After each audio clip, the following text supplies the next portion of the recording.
Unas de estas cuestiones lo hacemos con la ayuda de Luis Garbía, director del Máster de Riesgos Financieros de ICADE Business School. Luis, ¿cómo estás? Bienvenido. Encantado de estar contigo, Raquel, una vez más y un placer. Bueno, pues vamos a ello, si te parece directamente, ¿no? Sí, Revisión del cuadro macro, lo primero, enseguida vamos con el cuadro macro, pero quería preguntarte primero por esa reducción de compras de la pandemia.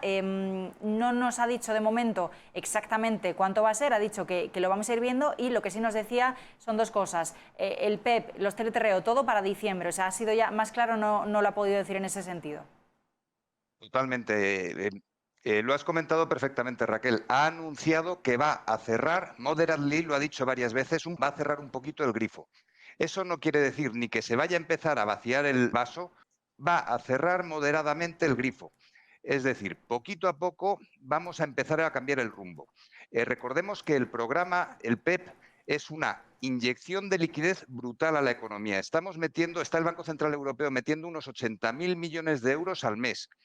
En diciembre vamos a ver qué hacemos con el PEP, porque recordemos también que en marzo de 2022 se va a terminar el PEP y habrá que ver cómo seguimos con todo esto de alguna manera u otra. Christine Lagarde cada vez me está gustando más, hace metáforas de golf, además se la ve muy cómoda.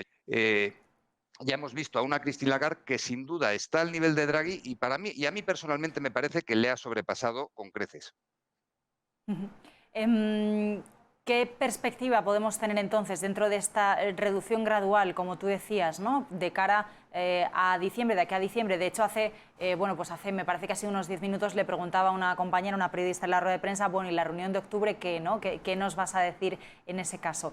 ¿Cuál va a ser el camino desde hoy, desde esta reunión en la que empieza a anunciarlo, hasta esa fecha clave de diciembre?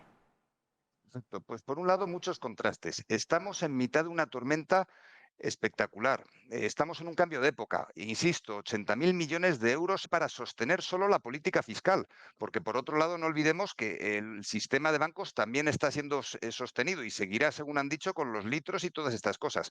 En mitad de esta tremenda tormenta, los próximos 2 meses, octubre y noviembre, lo que yo creo que podemos esperar es relativa calma. Está todo muy programado, que yo entiendo que haya gente que quiera que si Austria y Holanda, los halcones, las palomas por otro lado, pero los próximos 2 meses yo creo que está todo bastante programado y lo que iremos viendo es cómo seguimos con la PEP.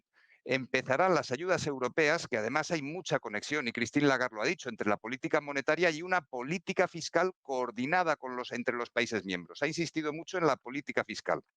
Lo lleva haciendo tanto Christine Lagarde ahora como Draghi antes, desde hace mucho tiempo. En ese sentido, ¿qué esperamos? Tranquilidad de aquí a diciembre dentro de esa tormenta enorme, y en diciembre ya veremos cuál es el siguiente paso que se anuncia para la siguiente fecha clave, que es marzo de 2022. Dentro de esa estrategia, ¿no?, que el Banco Central siempre demanda, como tú bien decías, lo hacía Draghi, lo hace Lagarde ahora, siempre insisten en esa necesidad de continuar con reformas estructurales, con esa necesidad de hacer una política fiscal ambiciosa, ¿no?, y de seguir apuntalando la economía.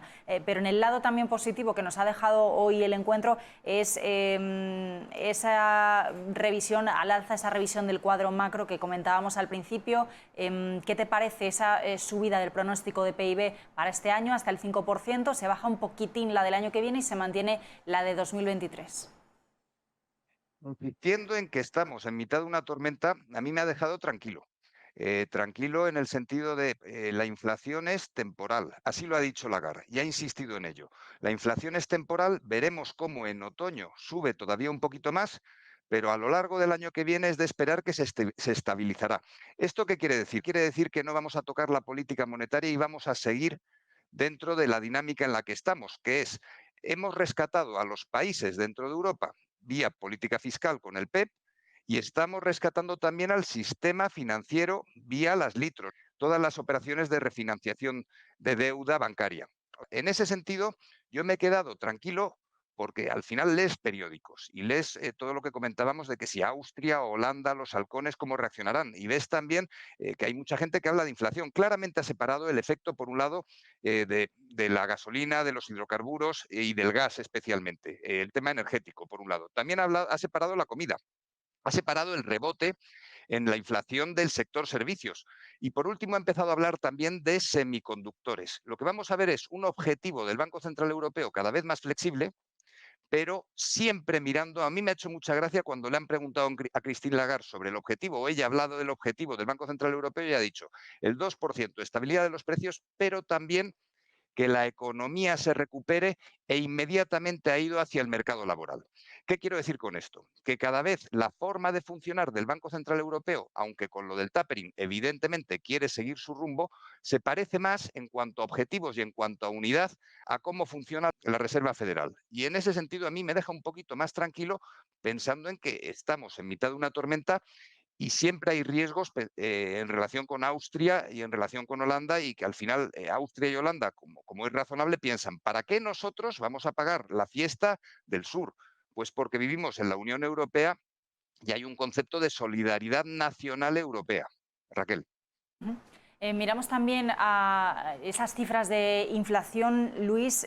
Bueno, pues volviendo a insistir en el mensaje que hemos escuchado en los últimos meses, que esta subida es transitoria, incluso reconocía que se va a mantener el crecimiento en la propia inflación subyacente a medio plazo, y bueno, pues también en ese sentido hacía una revisión y bueno, pues también al alza. Sí, sí, sí. Lleva varios meses revisando al alza. Y lo que ha comentado es 2021 un 1,3%, 2022 un 1,4%, 2023 1,5%, pero insistiendo mucho en que no hay una inflación. Hay varias inflaciones dependiendo de, por un lado, si estamos hablando del efecto del rebote, por otro lado, de los semiconductores, que he hablado varias veces de los semiconductores, y es una bonita manera de referirse a China y a todas las cadenas de producción internacionales. Y luego, por otro lado, sin duda también al impacto brutal que estamos teniendo con el precio de la energía. No, de hecho, también decía que espera que esos cuellos de botella, ¿no?, que estamos viendo en las cadenas de suministro empiecen a solucionarse. Bueno, me parece que ha dicho primer semestre de 2022, ¿no?, como esa fecha clave, pero bueno, al menos en el caso de los semiconductores no lo sé. De hecho, hemos tenido esta semana varias alertas de varias industrias, como la automovilística. Absolutamente de acuerdo. 2022, el primer semestre de 2022 para mí ya es larguísimo plazo, pensando en que tenemos que mirar octubre, noviembre y diciembre. En diciembre, hasta diciembre parece que vamos a llegar más o menos tranquilo. Desde diciembre miraremos a marzo.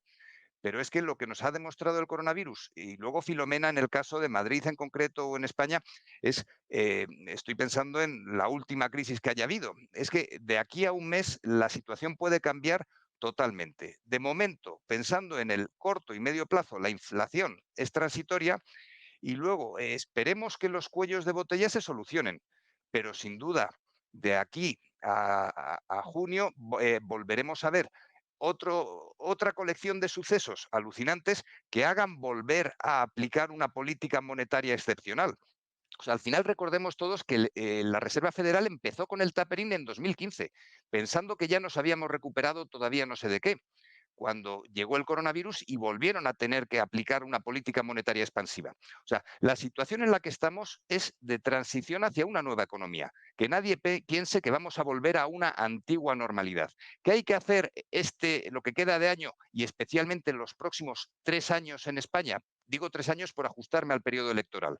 Reformas estructurales para adaptar la economía española a la nueva economía digital. En España, todavía en algunos sectores seguimos en la sociedad feudal. La sociedad industrial ya no existe en gran medida. Tenemos que adaptarnos a una sociedad digital. Y probablemente, si no hacemos esas reformas, en enero, en febrero, tendremos todavía más sustos. Raquel. Del mercado o la falta de reacción, no sé, ¿cómo has visto el euro, cómo has visto a los índices europeos? Siguen muy planitos, pero por lo menos ya vemos un poquito menos de descensos, ¿no?, que estábamos viendo las dos últimas jornadas. Bueno, pues mucho tono de cautela, bajadas incluso. Ahora, bueno, pues parece que hay un poquito más de calma en el mercado. Correcto. Al final todos leemos los periódicos, y yo sinceramente también llevaba 2 días nervioso, porque empezamos a hablar de Austria y al final todo esto se va contagiando un poquito. A mí escuchar a Christine Lagarde, sus metáforas con el golf, verla tan tranquila, me ha tranquilizado, y realmente creo que hoy ha habido consenso en la reunión en la reunión del Banco Central Europeo. Las palabras del gobernador del Banco Central de Austria de hace un par de días, pues me da la sensación de que es más para los austríacos que para la mesa de hoy. O sea, al final, ¿los mercados estaban nerviosos? Normal, porque estamos en mitad de una tormenta. ¿Qué hemos visto hoy? Yo personalmente, tranquilidad. Tranquilidad, y yo creo que si de aquí a 2 meses somos capaces de pensar con tranquilidad, probablemente podamos entre todos planificar el 2022 como tenemos que planificarlo. No es un 2022 contingente, sino es un 2022 totalmente necesario para realizar y acometer todas las reformas estructurales, todo ese apoyo de la política fiscal que comenta Christine Lagarde, que necesita Europa en general y España en particular, Raquel. Luis Garbía, muchísimas gracias por acompañarnos. Completo el análisis. Nos vemos a la próxima. Buenas tardes. Un placer, encantado, Raquel. Bueno, pues ahí lo tenemos.